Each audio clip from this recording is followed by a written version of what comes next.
এই কোরআন দিয়ে আপনি কি করবেন?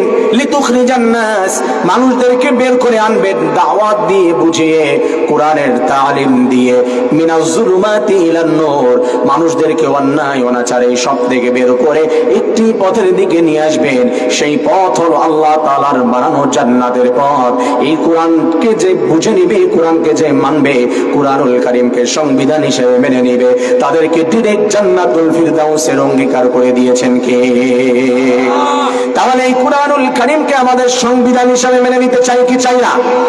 আরো জোরে বলেন, চাই কি চাই না? এই কোরআনুল কারীমকে কোন ব্যক্তি যদি সংবিধান হিসেবে মেনে নেয়, রব্বুল আলামিন জানিয়ে দিয়েছে, বান্দা শোনো, আমি আল্লাহ তাআলা তোমাকে কি দিব?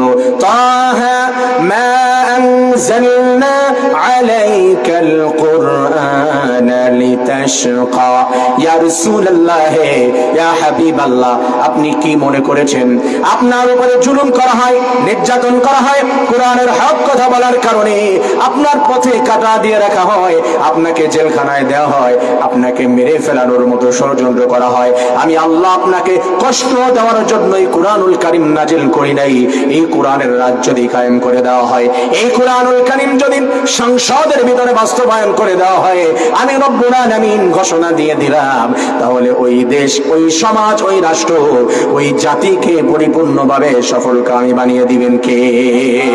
তাহলে সেই কোরআনুল কারীমকে আমাদের সংবিধান হিসেবে মেনে নিতে চাই কি চাই না? আরো জোরে বলেন, চাই কি চাই না? আবার প্রিয় ভাইয়ারা, আমরা কি কোরআনুল কারীমটাকে বুঝি? ভালো মতো বুঝি। এইখানে সেই কুদালিয়া গ্রাম, যেখানে একটি ঘর খুঁজে পাওয়া যাবে না, যে ঘরের ভিতরে মাদ্রাসার ছাত্র নেই, প্রত্যেক ঘরের মধ্যে আছে, সেখানেও যদি আমি একটা ছোট্ট একটা জিজ্ঞাসাবাদ করি, লজ্জা করার জন্য নয়, ক্যামেরা যা আছে আমার দিকে, আপনাদের দিকে কোনো ক্যামেরা নেই, সারা বিশ্ব দেখবে না, কোরআনুল কারীম সহি শুদ্ধভাবে হাফেজকে, আমাকে বা যারা হাফেজ আছে এদেরকে শোনাতে পারবেন, ভুল হবে না, এরকম শুদ্ধভাবে কোরআন পড়তে পারেন কে কে?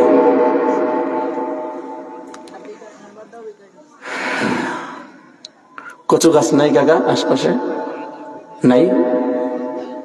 একটা কচু গাছ দেন, আমি গলার সাথে ঝুলাই রাখি। কোরআন শুদ্ধভাবে পড়তে পারি না? এই ক্লিপটা কেটে দিতে হবে, এটা রাখা যাবে না, কুদালিয়ার মান ইজ্জত যাবে। কোরআনটা হচ্ছে সংবিধান। কষ্ট পেয়েছেন? কষ্ট পেয়েছেন? কষ্ট দেওয়ার জন্য না। আল্লাহ তাআলা কি বলেছেন? ওয়া নাহশুরুহু ইয়াওমাল কিয়ামাতি আমা। যারা কোরআন শিখবে না, কোরআনটা